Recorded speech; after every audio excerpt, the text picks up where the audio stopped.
आप सभी को मेरा प्यार भरा जय यीशु। Praise the Lord. आज के मनन चिंतन के लिए हम लेंगे संत लूकस का सुसमाचार अध्याय 12 पद संख्याएं 13 से 21 तक। मूर्ख धनी का दृष्टांत। भीड़ में से किसी ने ईसा से कहा, गुरुवर, मेरे भाई से कहिए कि वह मेरे लिए पैतृक संपत्ति का बंटवारा कर दे। उन्होंने उसे उत्तर दिया, भाई, किसने मुझे तुम्हारा पंच या बंटवारा करने वाला नियुक्त किया? तब ईसा ने लोगों से कहा, सावधान रहो और हर प्रकार के लोभ से बचे रहो, क्योंकि किसी के पास कितनी ही संपत्ति क्यों ना हो, उस संपत्ति से उसके जीवन की रक्षा नहीं होती। फिर ईसा ने उनको यह दृष्टांत सुनाया। किसी धनवान की जमीन में बहुत फसल हुई थी। वह अपने मन में इस प्रकार विचार करता रहा, मैं क्या करूं? मेरे यहाँ जगह नहीं रही जहां अपनी फसल रख सकूं। तब उसने कहा, मैं यह करूंगा, अपने भंडार तोड़कर उनसे और बड़े भंडार बनवाऊंगा।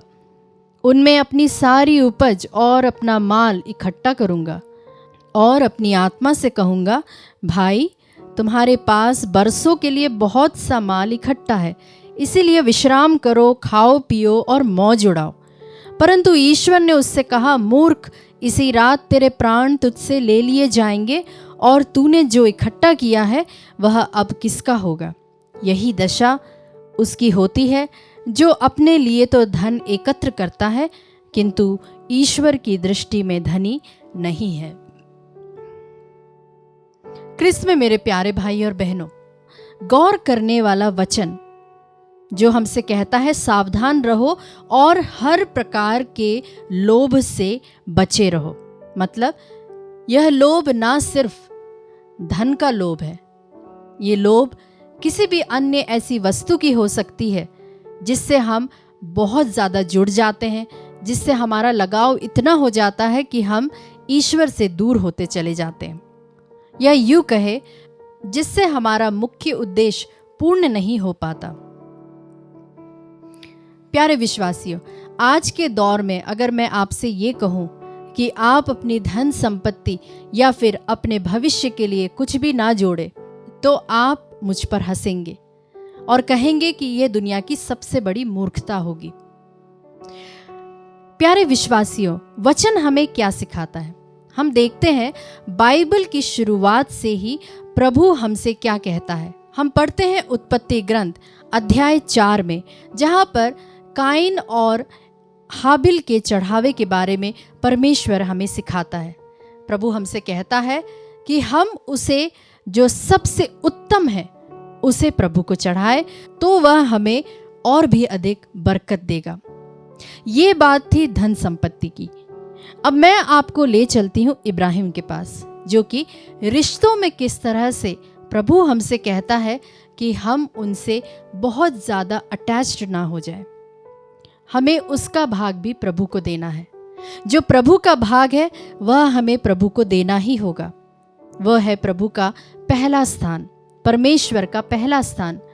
जब इब्राहिम अपने बेटे इसहाक से बहुत ज़्यादा अटैच्ड हो गया था, उसका लगाव इतना हो गया था कि वह दिन भर अपने बेटे में लगा रहता था।